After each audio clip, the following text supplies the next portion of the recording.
Very good morning. Welcome to Breakfast with Dan Walker and Louise Minchin. Headlines for you at 6 o'clock this morning.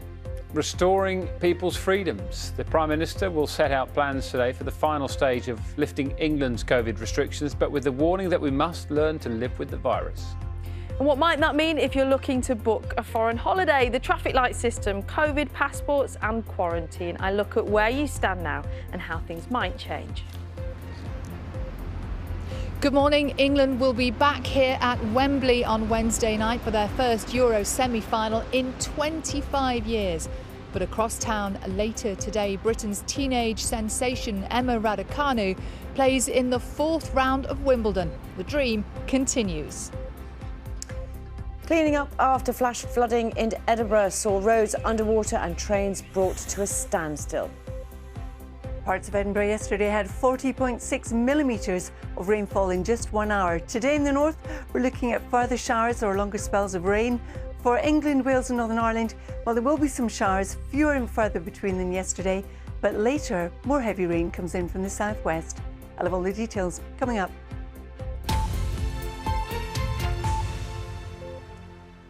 Good morning. It's Monday, it's the 5th of July, and the top story today for you is the Prime Minister is expected to tell people in England that it will be left to their judgment to manage coronavirus risks as he prepares to ease restrictions from the 19th of this month. Boris Johnson will lead a Downing Street press conference later today where he'll tell the public that the country must begin to learn to live with the virus. Plans for Scotland, Wales and Northern Ireland will be outlined later this month. Our political correspondent Chris Mason reports.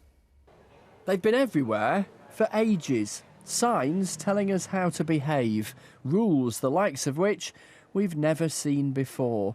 But many of the remaining restrictions in England look set to be swept away in a fortnight, including social distancing, the requirement to scan in on the way into cafes and restaurants, and the need to wear a mask. Plus, it's expected to be easier to visit a care home. Ministers accept the number of people with COVID will go up, but far fewer of us will end up in hospital or die than would have been the case because of the vaccines. But others are worried. The NHS is actually in quite a pressured position. So we've got a lot of COVID cases coming through the door, not as high as previous waves, but still causing pressure. But alongside that, we've also got the challenges of recovering the backlog of care that the NHS faces.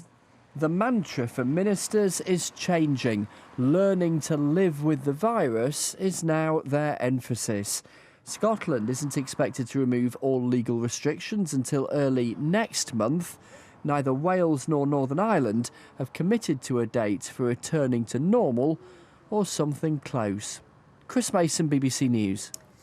Well, let's get the very latest analysis from our chief political correspondent, Adam Fleming, who joins us from Westminster. And Adam, we are expecting more details later, but it does seem that the government is optimistic for the next stage of lifting of restrictions.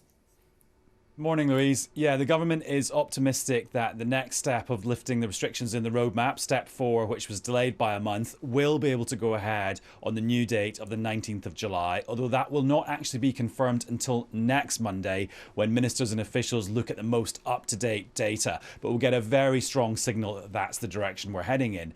Ministers are also very, very confident that the vaccine has broken the link between the number of people getting COVID and the number of people going into hospital with COVID, which means the NHS is under a lot less pressure, which means you can get rid of some of the other things that have been put in place in society alongside the roadmap. So that is why you were hearing reports that the 1 metre rule is going to disappear for hospitality, which means you could have a lot more people in pubs and restaurants. You could have a lot more people in theatres, sports stadiums and concert halls. And also we might get a bit of a tweak to the advice about whether you should work from home or not, although I don't think it will be as dramatic as everyone go back to the office. What I think we will not get today, though, is any changes to the policy on school pupils having to isolate if somebody in their class or bubble gets sick, or any changes to if you have to isolate if you get pinged by the app, even if you've had both jabs, and also changes to the traffic light system. Although I did notice in the Prime Minister's statement he put out last night previewing all of this, he only talked about the red list. He didn't talk about the amber or green list for travel, so maybe there could be some big changes coming there. OK, very interesting. I know you'll watch closely. Thanks, Adam, for the moment. Thank you. The Queen has awarded the George Cross to the NHS as the health service marks its 73rd anniversary today. In a personal message, the Queen said NHS staff across the UK had worked with courage, compassion and dedication for more than 70 years. Our royal correspondent Nicholas Witchell reports. The National Health Services in all 4 nations of the United Kingdom have faced the most exceptional challenges over the past 16 months of the COVID pandemic. It has been the most demanding period for its staff since the NHS was established 73 years ago today. The award of the George Cross to the NHS is an exceptional mark of gratitude. The medal ranks second only to the Victoria Cross as a means of recognising outstanding heroism. It has only been awarded to a collective body on 2 previous occasions. In another unusual move, the Queen has handwritten a personal message setting out the citation. She writes, "It is with great pleasure, on behalf of a grateful nation, that I award the George Cross to the National Health Services of the United Kingdom. This award recognises all NHS staff, past and present, across all disciplines and all 4 nations. Over more than 7 decades, and especially in recent times, you have supported the people of our country with courage, compassion and dedication, demonstrating the highest standards of public service. You have our enduring thanks and heartfelt appreciation." It is signed Elizabeth R. NHS leaders say the award is a tribute to their staff.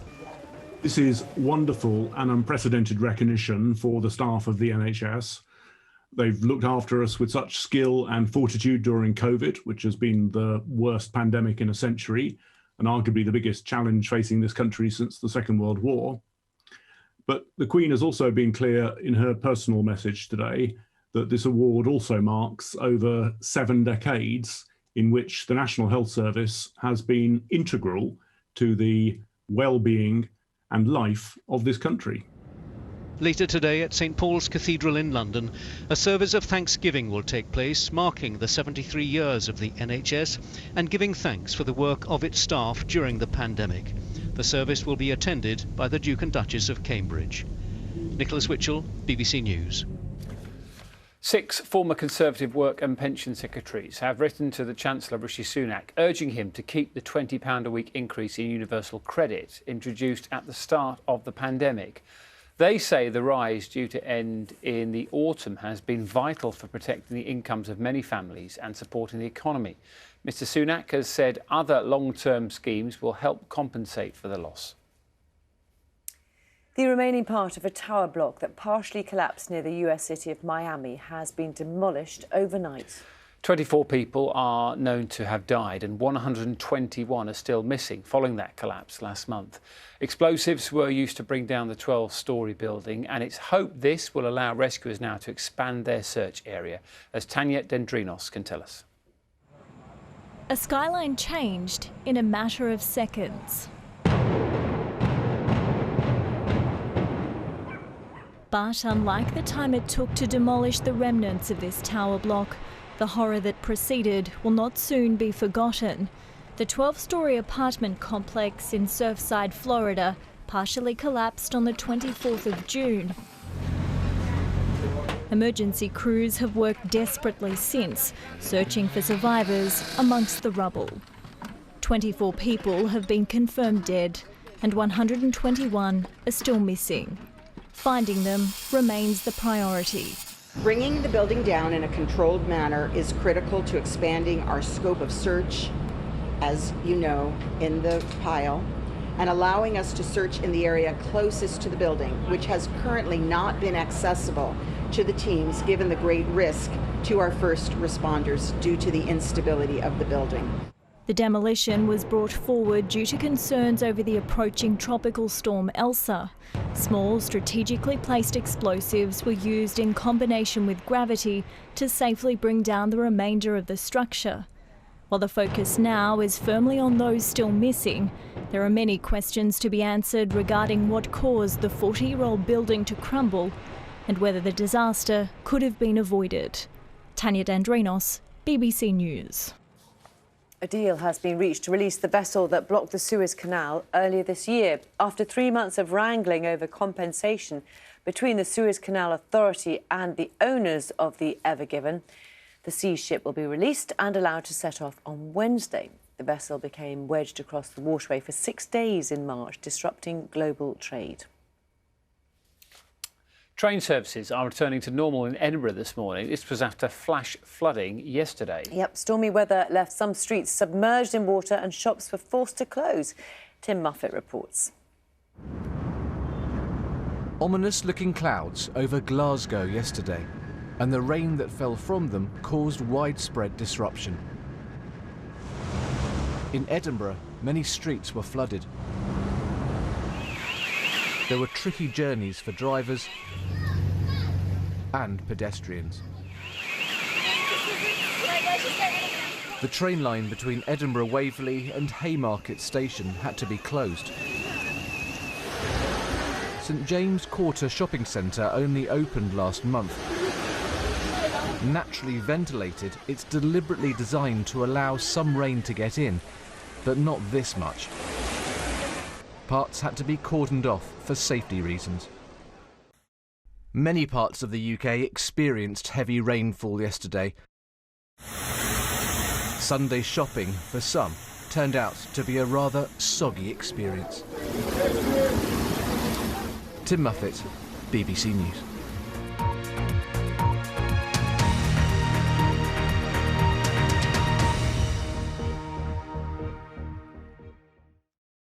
See the headlines as they happen and watch BBC News live in the app and get the full story with bbc.co.uk/news.